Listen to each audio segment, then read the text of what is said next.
Hey everybody, welcome back. This is Miss Faye and this is my world.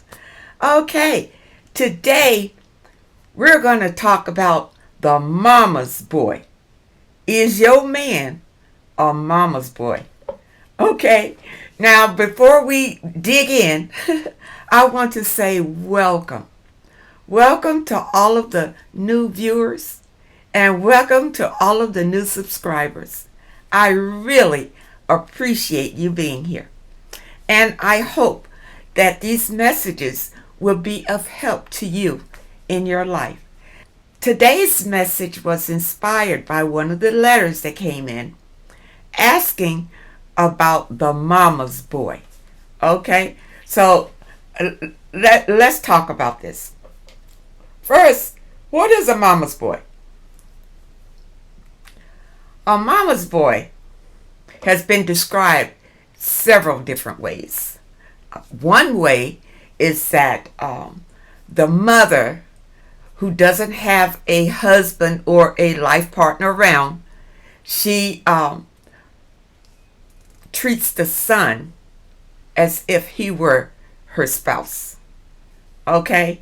I'm not going to talk about that end. You know what? I'm not going to talk about that end. But what I am going to talk about is the mother that loves her son and caters to him. Okay? In a sense, he may have grown up spoiled. Let's say that. Okay? Now, I think it's a good thing when a man loves his mother. That's number one. But the confusion comes in when he either decides to marry or he's seriously dating a woman and now the mother still has full control over him. Okay? Now some mothers don't want to let go of that control because they're just used to, her son being there for her whatever she needs. You see, she doesn't have a man, so she made the son take on that role.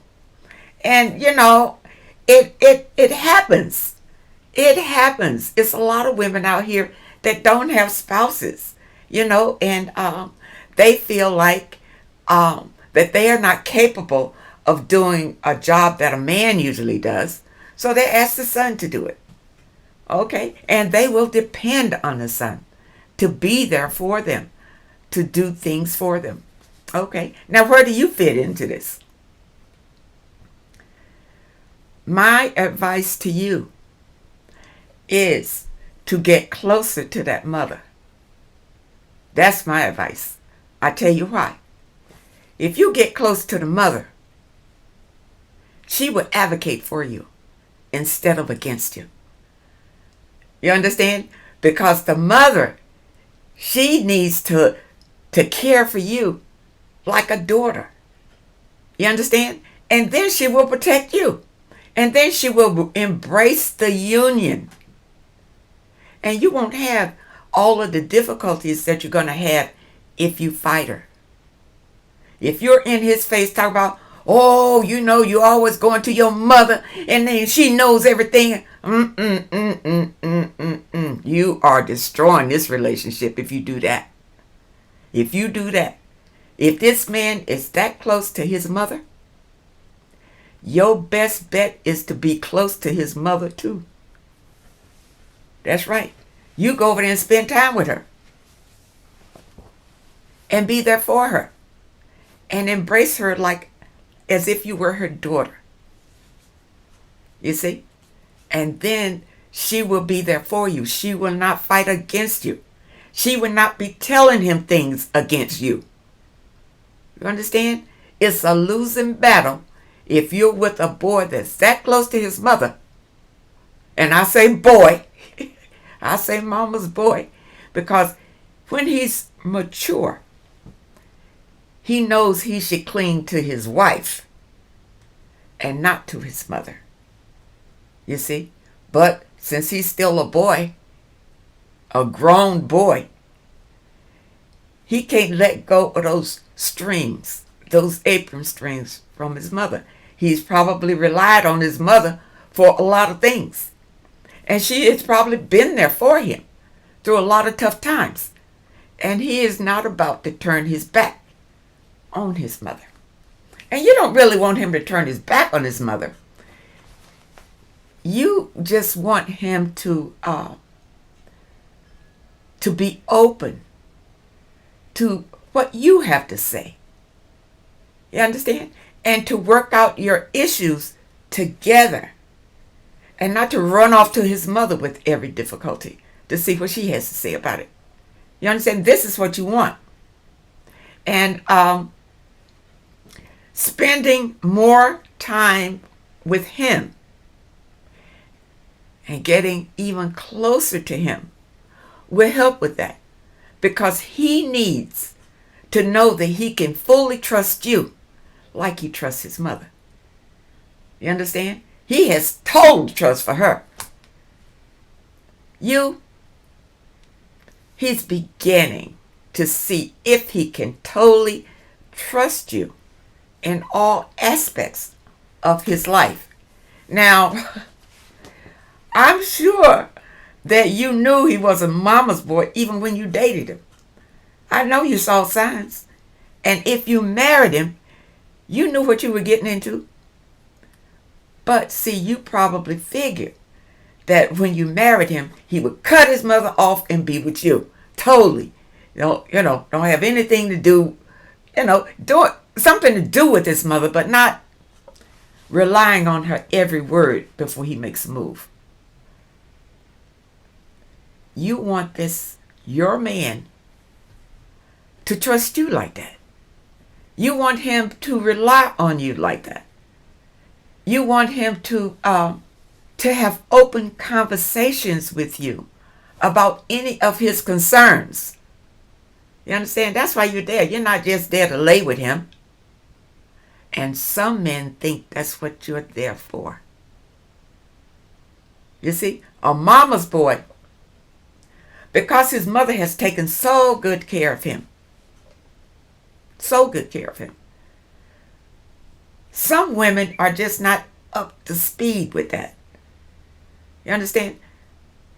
They expect for him to take care of a lot of things on his own.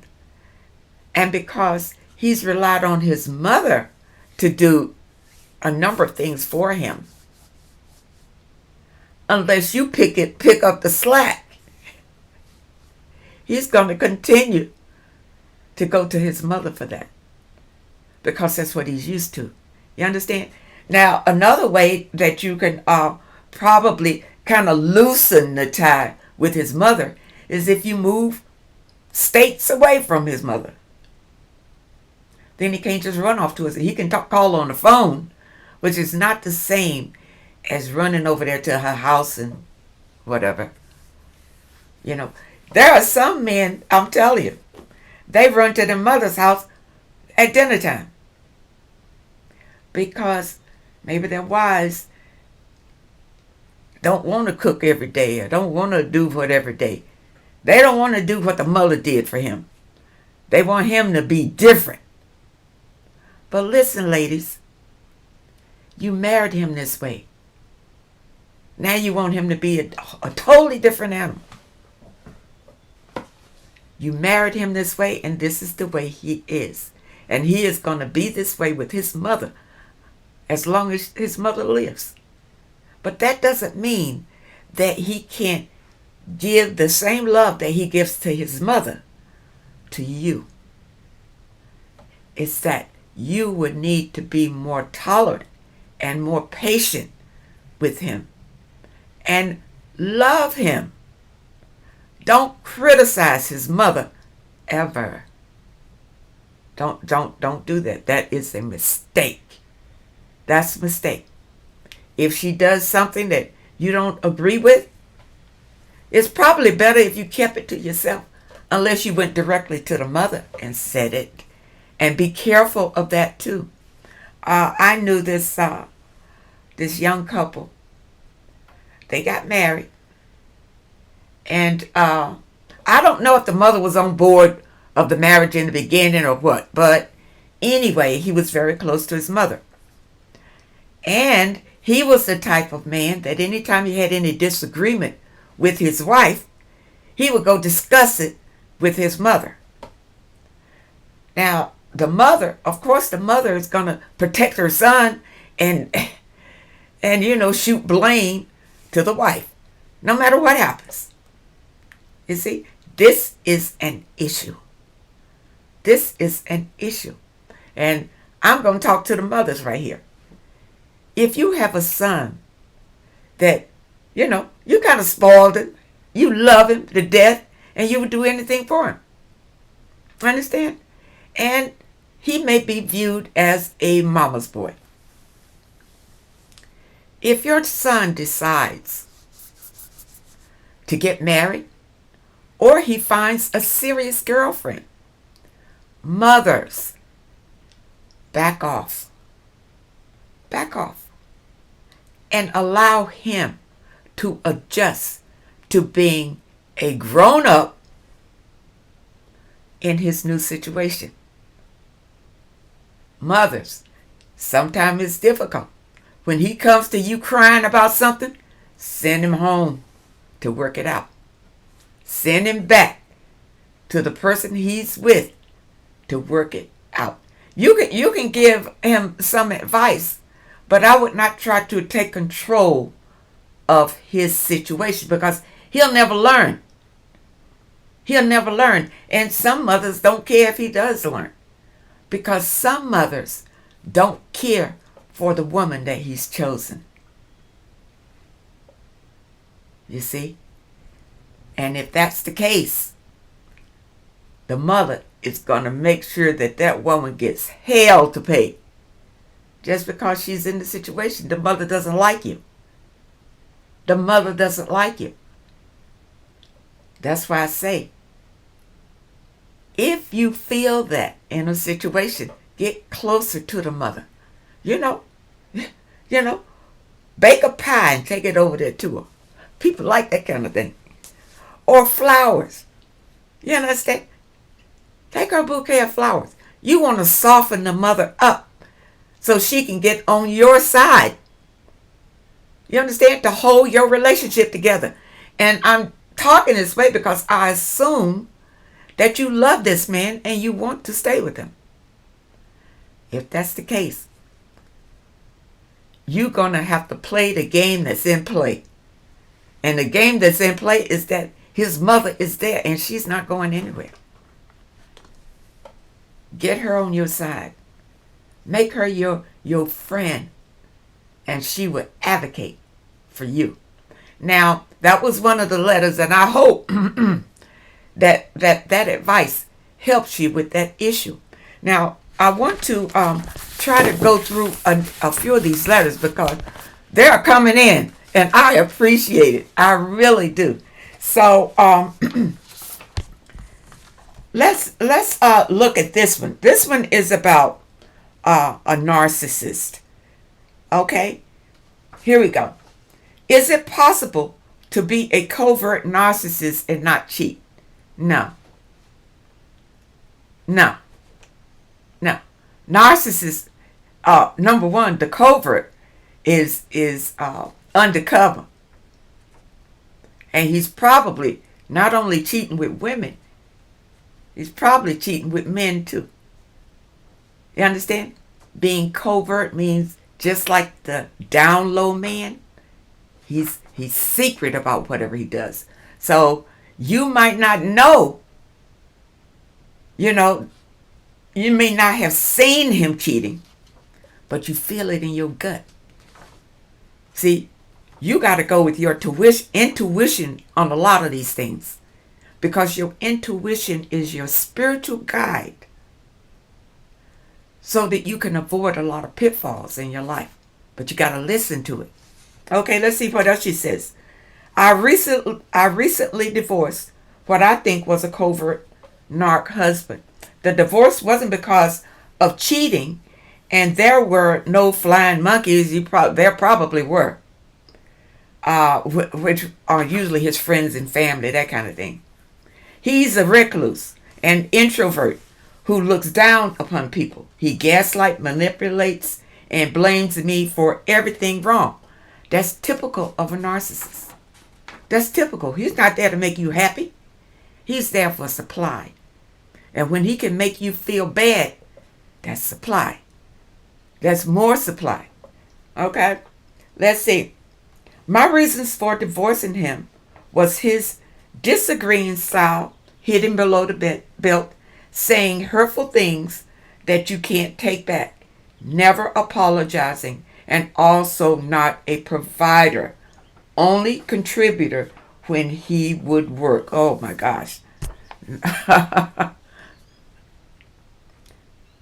Yeah, it sounds like he's a covert narcissist, and he's been cheating all along. But you probably suspected it. And it says here that, well, he never apologized. Narcissists don't apologize. They never feel like they've done anything wrong to apologize for. Because what they have done to you is intentional. So you got to get that through your head. He meant to do it. When he made you feel bad and hurt your feelings, that's emotional abuse. He meant to do that. And all of this is to tear you down to nothing. That's the purpose of the narcissist.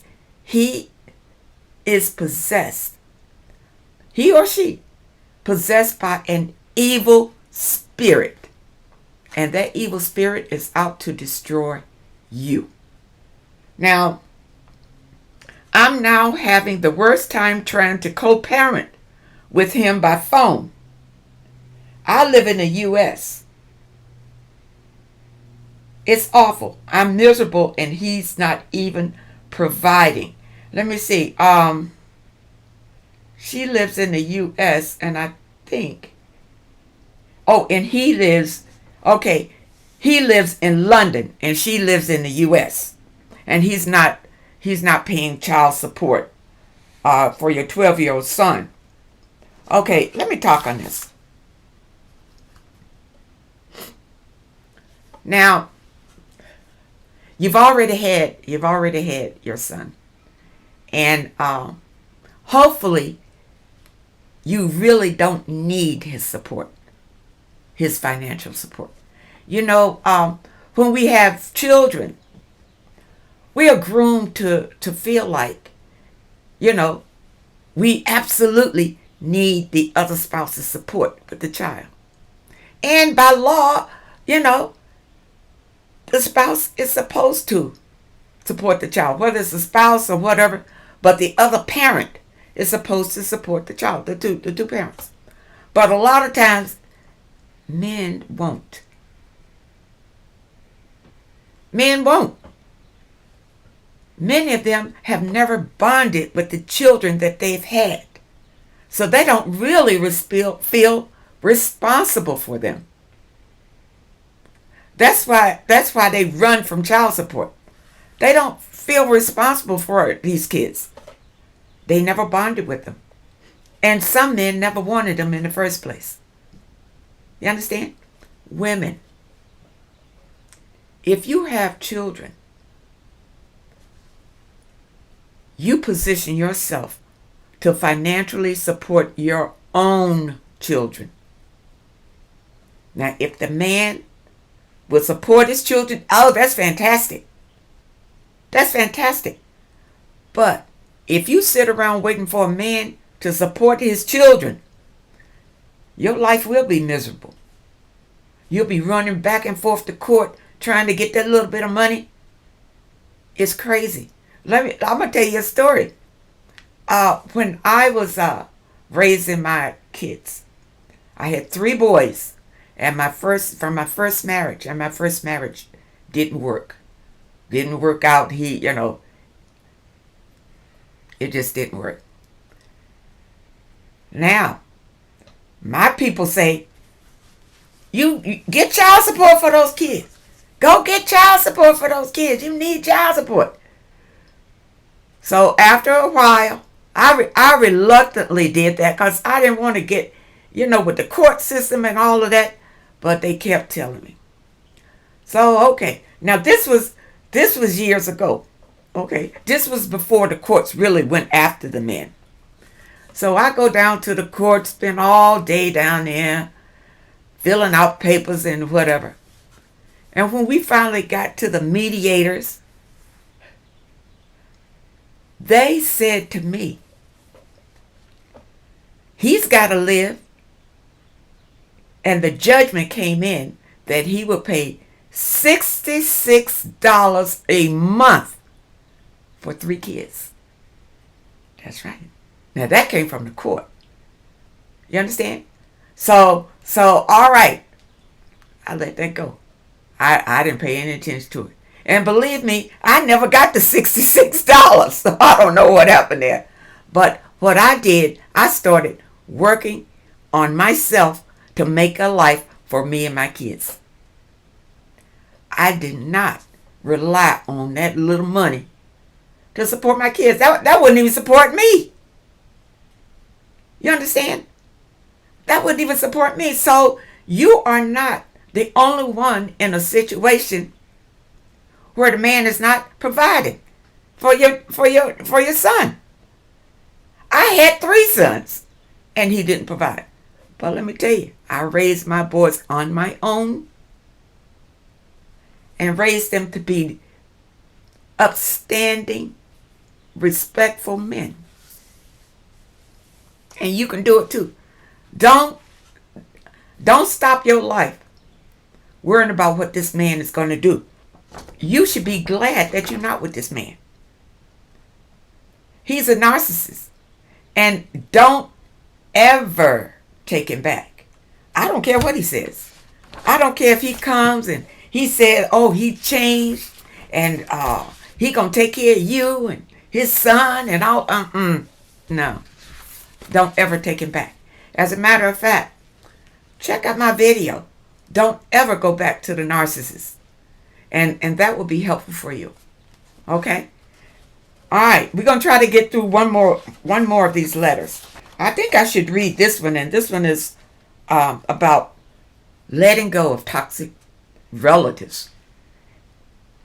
As a matter of fact, I think I'm going to probably do a video on this one. But let's get into this. I have recently made the decision to go no contact with my ex-in-laws because during my sham of a marriage, there were way too many ignored red flags. I just kept getting either emotionally drained or sometimes physically sick. I have a 9-year-old son. That is the connection from me to them, whose father has nothing to do with him. Okay. And the family enables it. And who is also pretty much in the awareness stage of questioning. Okay, this is the son. He's in the questioning stage of why they talk to me and treat me in a certain way. So the son wants to know why the in-laws treat his mother probably like they don't like her in a certain way. I blocked my ex-mother-in-law as well as her mother since 2021 and have never walked foot in their home since they all live together. However, the ex-sister-in-law sends invitations to parties, recently her baby shower, etc. Yeah, well, this is the thing. They're toxic to you, but they are who they are. They're used to being the way that they are.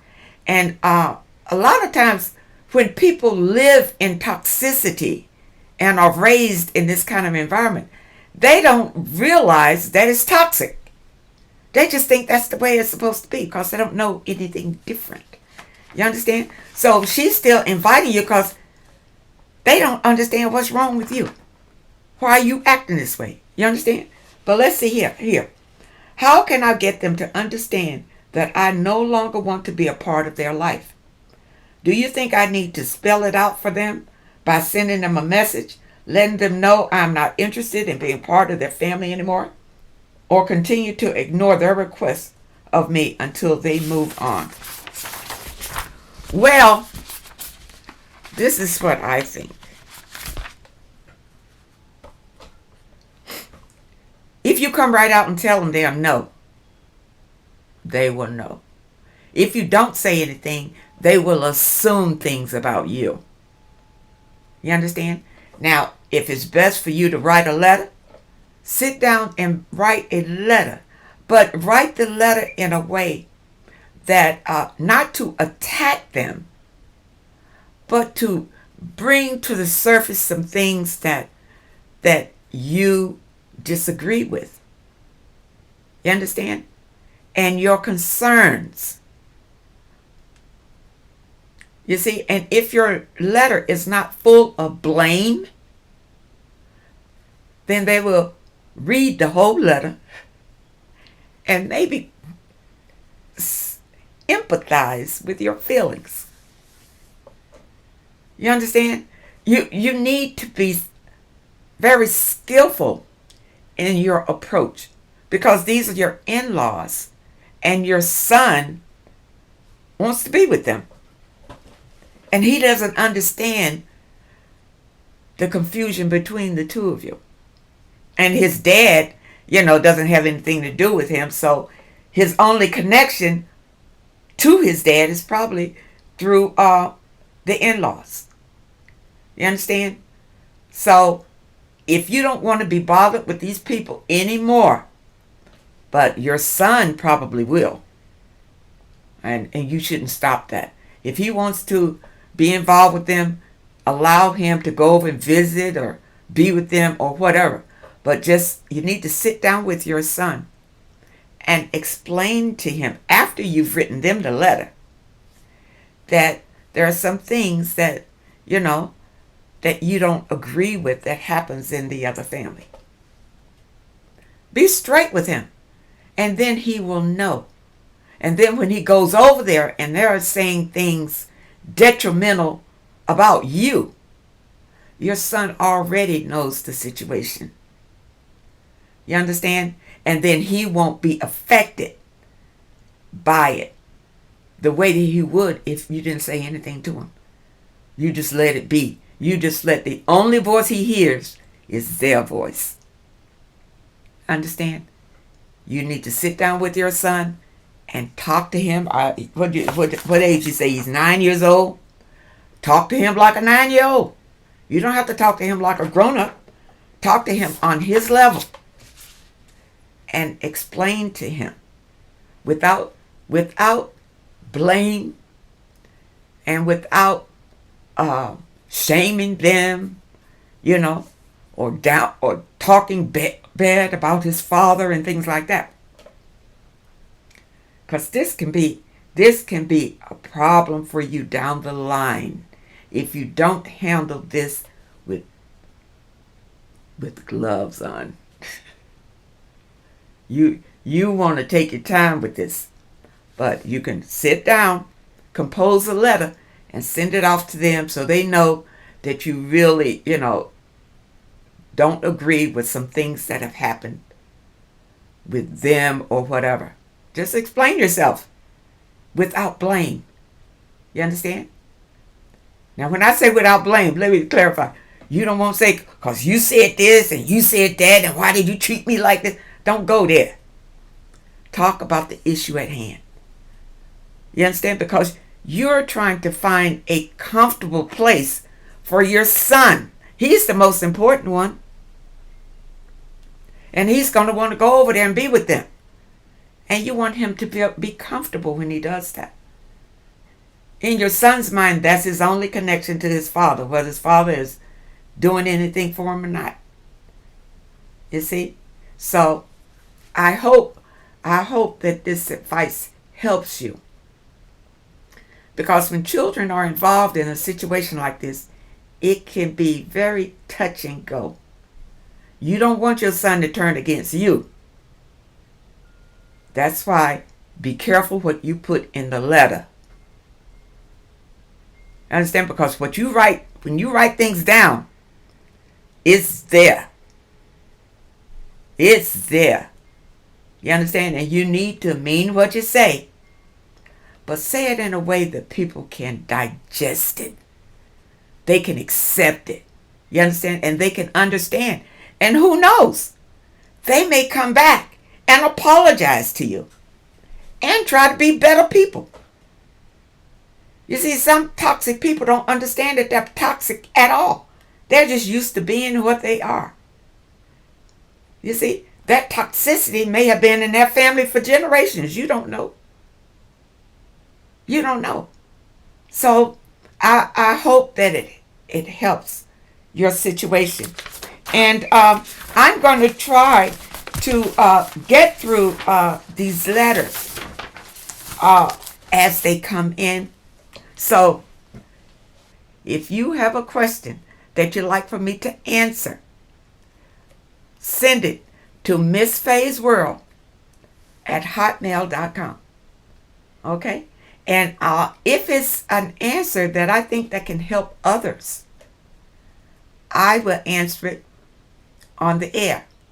And if not, I will just send you an email and answer it there. Okay? Here's one other little short question. How do you leave a narcissist without him having a clue? And how do you drown out the negative, painful experiences that pertain to him? Okay, for this one, I have a video out. It says How to Heal from Narcissistic Abuse Part 2. Okay, and that's how you drown out the negative, painful experience that you suffered because you suffered from narcissistic abuse.